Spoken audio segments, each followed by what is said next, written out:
stand for the pledge.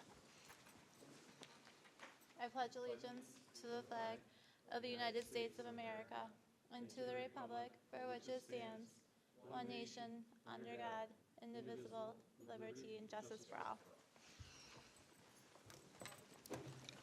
Good evening, everybody. Do we have any agenda changes?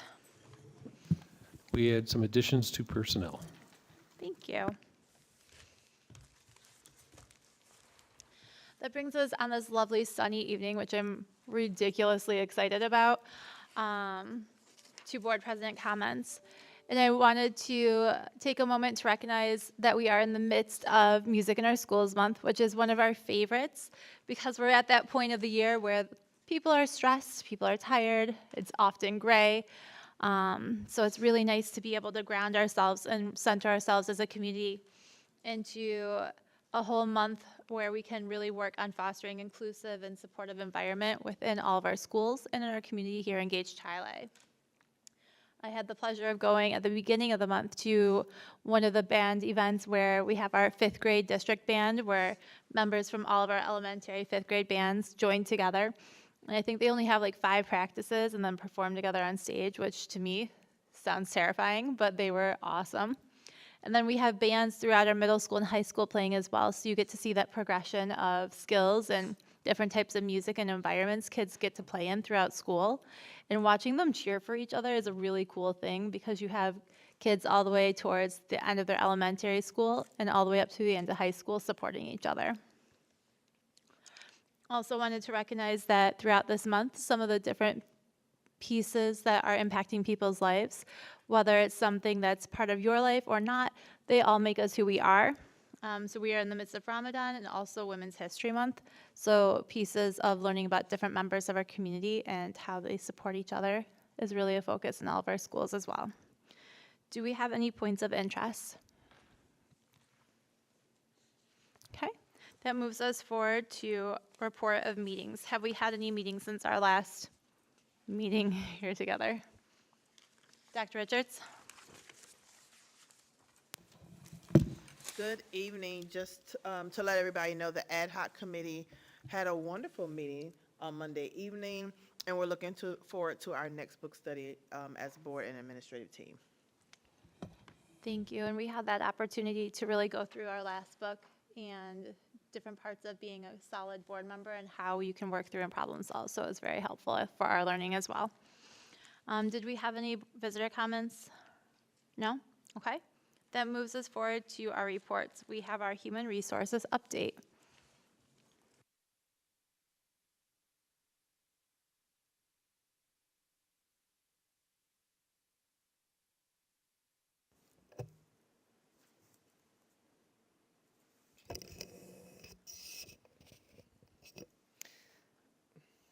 Good evening.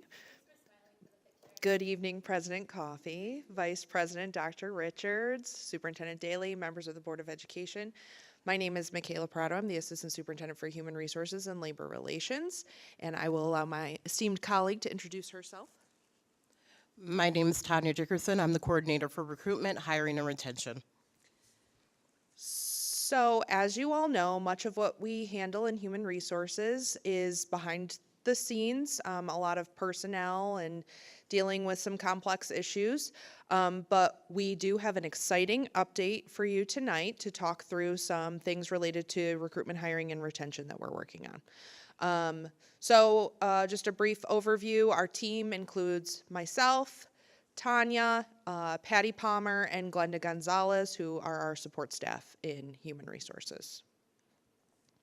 So again, all of the different areas that we cover: contract management, recruitment, hiring, onboarding, district staffing and attendance, unemployment, management of employee information, investigations and conflict resolution, retention management, contract negotiations, all of that. So getting into our historic demographics and where we are today in terms of our applicants. So back when we started in our new application system, which is not so new anymore, we had the opportunity in that system to start to more accurately track our applicant demographics.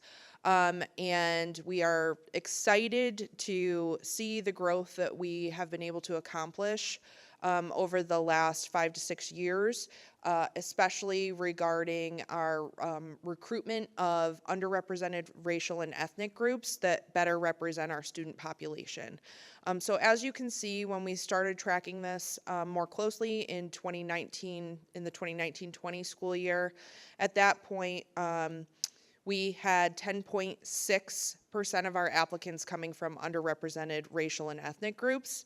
And, steady increases over the years. And this year so far, of the 643 applicants that we've had for our various positions in the district, 37.6% are from underrepresented racial and ethnic groups. So we're very proud of the outreach that we have done to try to make sure that our staff population more accurately mirrors our student population.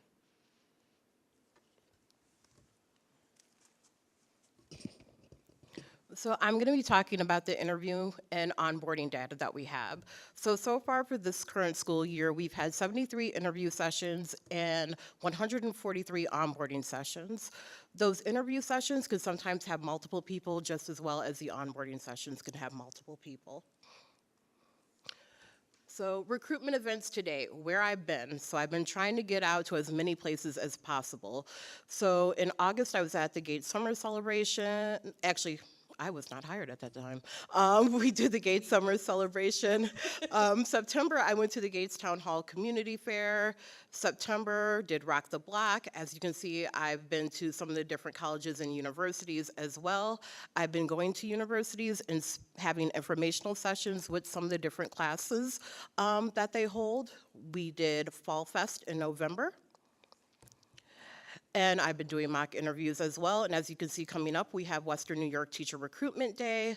Nazareth University has their Spring Career Fair. I am doing a virtual HBCU job fair in April. There will also be an in-person one that I'm looking forward to going to in September, but there are going to be more details to come for that. So I'm trying to go to as many places as possible within the city of Rochester, but also within the Gates and the Child Eyes communities. I'll be taking a look at the different town calendars that each town has, just to see what events are coming up so that I can get out more. We currently have a new offer and onboarding process. So this is something that we developed to make things more streamlined instead of having individuals come in for multiple different appointments. So the first appointment is 30 minutes and they meet with me. They get an overview of the contract, fingerprinting, taking a look at the different calendars, going over the employee handbook, and then they just get a brief overview of payroll and benefits. They also have their photos taken for security badges and the GC bio. Next, they come in for an onboarding appointment, and that can last anywhere from 4 to 6 hours, depending on how quickly they get through things. What's going to hold them up the most would be doing the GCN trainings, and that in itself will take 3 hours. We just want them to get those done and out of the way. New hires are also paid for this. That day they will get their badge, they'll have their email set up, they will set up accounts in WinCap and Frontline, and they will do electronic forms. They will also meet with our payroll and benefits clerks to go through their paperwork. And this is a look at what our new onboarding area looks like. So we have 4 different computers set up with all the different school logos. And then we also have a snack area because we figured if you're going to be there for 4 to 6 hours, you might get a little bit hungry. We are also working on a new employee handbook. We're reviewing the handbook to ensure that language is respectful and acknowledges all employees' experiences, inclusion of up-to-date information and policies, inclusion of maps of district facilities, and resources will be included from the substitute handbook so that we don't have a lot of different handbooks out there. Just one quick note about onboarding. So first of all, thank you so much to the district and to the Board of Education for supporting us having this space. For many, many years, we have tried to manage with very limited space, and that has caused our new employees to probably not have the best onboarding experience that we could provide to them, simply because we didn't have the space, which meant they were sometimes coming back 3 times for various meetings with different personnel in district office. Now that we have this space, we are so much more streamlined, and I do want to make sure that we also thank our partners in getting us this streamlined. So Miranda Beyer, Roger Thane, and Eva Petrosino really have helped with us digitizing a lot of our onboarding process, which is new as part of this transformation. Now that we are in this space and people have access to a computer that's dedicated to them while they're with us, they are able to not only do their global compliance and get all their annual trainings out of the way before they start with us, which takes something off their plates and ours, but in addition to that, many of the paper forms that they were filling out are now ready to go, either emailed to them electronically, or Tanya's working on that with them when they're in the space, or Patty Palmer's working on it with them. So we're not chasing people like we used to be for various pieces of information. It really is that once they're done with this, they are ready to go and start in their new position with us. We send them on their way with the resources that they need to be successful, and they don't have as many things left on their plates to tackle in a new position, which is already a lot. So thank you for your support in getting us this new space as well. Okay. Questions?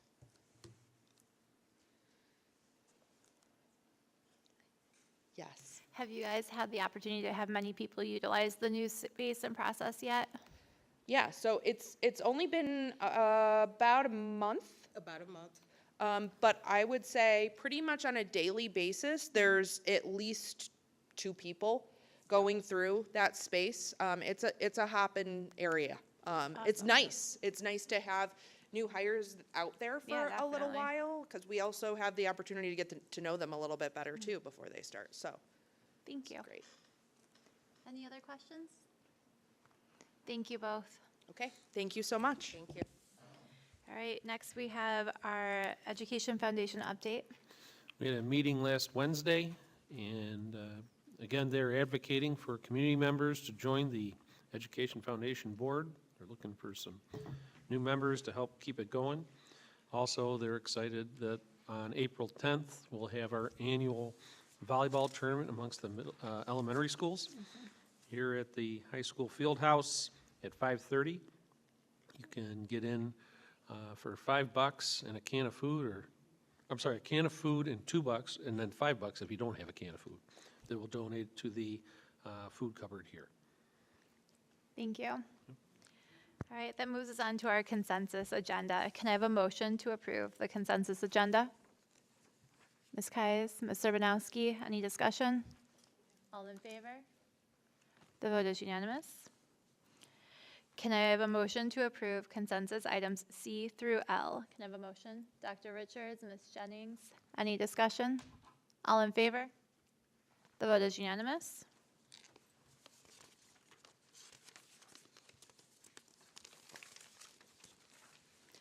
That moves us on to action items. Can I have a motion to approve the resolution for the 2025-2026 bus purchases? Can I have a motion? Mr. Long, Ms. Kais, any discussion? All in favor? The vote is unanimous. That moves us on to our superintendent's comments.